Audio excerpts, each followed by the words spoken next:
ഇപ്പൊ ഇവിടെ തുടങ്ങിയിട്ടല്ലേ ഇവിടെ റീ ഓപ്പണിംഗ് ആണ്. അല്ല അത് തന്നെ ഞാൻ കണ്ടായിരുന്നു ഇടയ്ക്ക്.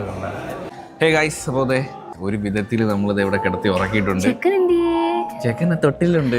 തൊട്ടിലുള്ളിടത്ത് അവനെ കിടത്താൻ പറ്റത്തോളൂ കേട്ടാ. തൊട്ടിലില്ലാന്നുണ്ടെങ്കിൽ ചെറുക്കാൻ കൂട്ടക്കെട്ട് കിടക്കണം. ഉറങ്ങാൻ തന്നെ വീട്ടിൽ വെച്ചേ അവൻ ഉറങ്ങണം. ഞാൻ ഉറക്കിയില്ല. ഞാൻ ഉറങ്ങിയപ്പോ പൊട്ടിടാൻ നോക്കി, അപ്പൊ അവൻ വീണ്ടും ഉണങ്ങ്. അതിന് നിർബന്ധം ഭയങ്കര കരച്ചിലായിരുന്നു. രാത്രി ഇവിടെ ഇങ്ങനെ അവനെ കൊണ്ട് അങ്ങനെ ഇറക്കാറില്ല. അവനിപ്പോ എപ്പോഴും ആ വീട്ടിലെ ആ ഒരു ലൈറ്റും ആ ഒരു ആംബിയൻസും അതിനോട് യൂസ്ഡ് ആയി. റൂമിൽ ഇരുന്നല്ലോ ഉറക്കുന്നേ, ആളെ വന്നിരുന്ന ഉറക്കുന്നത്. ഇവിടുത്തെ ഇത് കണ്ട ആധാരം ഡയറ്റ് ഇന്നൊരു ദിവസത്തേക്ക് ആധാരം എഴുത്തില്ല കണക്കത്തെ മെനു എപ്പൊ എഴുതി തരും അവര്. അതെ, ഇവിടുത്തെ ഹോട്ടൽ നമ്മളെ പേര് എഴുതി തരാൻ പോവാട്ടാ. കണ്ടാ ഇത് വെറൈറ്റി ഇല്ലേ മെനു നോക്കും. ഇത് കുറച്ച് വായിക്കാനുണ്ട് കേട്ടോ. നമ്മൾ എന്തൊക്കെ പറഞ്ഞത്, നമ്മൾ ഇവിടെ എല്ലാ ക്ലോസിംഗ് ടൈം ആയി. നമ്മൾ വന്നപ്പോൾ ഇവിടെ നമുക്ക് ഓരോടത്തും കയറാൻ കേട്ടോ. ഇനി വേറെ അടുത്ത ഹോട്ടലിൽ കയറാം. അപ്പൊ എന്തോ അവനെ ഡിപ്പെൻഡ് ചെയ്തിരിക്കും ഇപ്പൊ നമ്മുടെ അവസ്ഥ. വീട്ടിലോട്ട് പോകും. ഞാൻ തന്നെ ഇപ്പം വണ്ടി ഇരുന്ന് ആലോചിച്ചപ്പോഴല്ലേ